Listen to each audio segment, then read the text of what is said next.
তোর কি লজ্জা শরম নাই? তুই কি নিজেকে আয়নাতে দেখিস না? এই মুখ নিয়ে তুই কিভাবে আসিস অনলাইনে?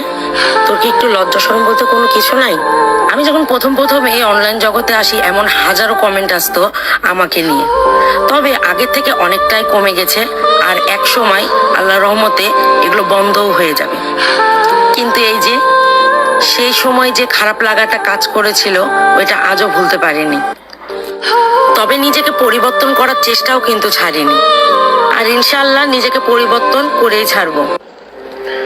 আমি জানি যে আমি কিভাবে আসলে আমি শুধু জানি যে আমি কিভাবে জীবনযাপন করতেছি আমার লাইফে। আমার আপন মানুষদের ভালো থাকার চিন্তা আমার কাছে, আমার সন্তান, আমার শ্বশুর বাড়ির মানুষদের ভালো থাকার চিন্তা আমার কাছে, সবকিছু চিন্তাই শুধু আমার এই মাথার ভিতরে। কিন্তু আমার ভালো থাকার চিন্তা আসলে কেউ করে নাই। আমি তারপরও এই অহংকার বিথি নাম নিয়ে বেঁচে থাকতে চাই, কারণ আমি জানি আর আমার আল্লাহ জানে যে এই অহংকারী বিথি কত মানুষের অহংকারের কারণ হয়েছে, অহংকার বাড়িয়ে দিয়েছে। তো আমার কোনো সমস্যা নেই, সব মানুষ ভালো থাকুক, আমি খারাপ থাকি, আমার কোনো সমস্যা নেই। সবার ভালো থাকার দায়িত্ব নিতে আমার ভালো লাগে, ভালো থাকেও সেসব মানুষগুলো, কারণ আমি সেভাবেই দায়িত্ব পালন করি। কিন্তু সবাই ভালো আছে, মাঝখান দিয়ে আমি কথা শুনি, আমি খারাপ, আমি সবকিছু ওকে ফাইন। তারপরও আমি বলবো যে আমি অহংকারী যদি বলেন, আমি এই অহংকার নিয়ে বেঁচে থাকতে চাই। ওই নামের জন্য বান্ধবী আর কাজের ক্ষেত্রে গোলামি করার, আর আমি আমার সম্পর্কে কোন গোলামি চাই না।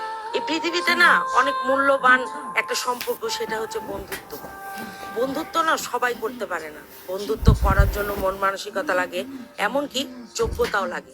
যোগ্যতা কিন্তু টাকা পয়সা দিয়ে না, মনের দিক থেকে যোগ্যতা লাগে। শুধু একসাথে পথ চড়ে হাত ধরে চললেই কিন্তু বন্ধু হওয়া যায় না। বন্ধুত্ব হতে হলে বহুত কিছু স্যাক্রিফাইস করতে হয়।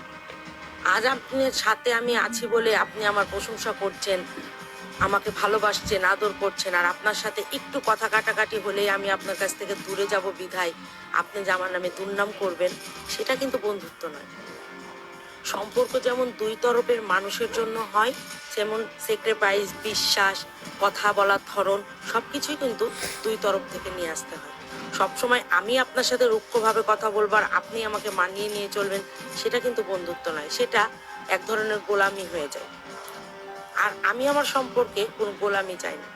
আমি চাই আমি যেমন, আমার বন্ধু আমার কাছে ঠিক তেমন। জানি না আমার কথাগুলো আপনাদের কাছে কেমন লাগলো, কিন্তু এগুলো সবকিছুই আমার মনের কথা।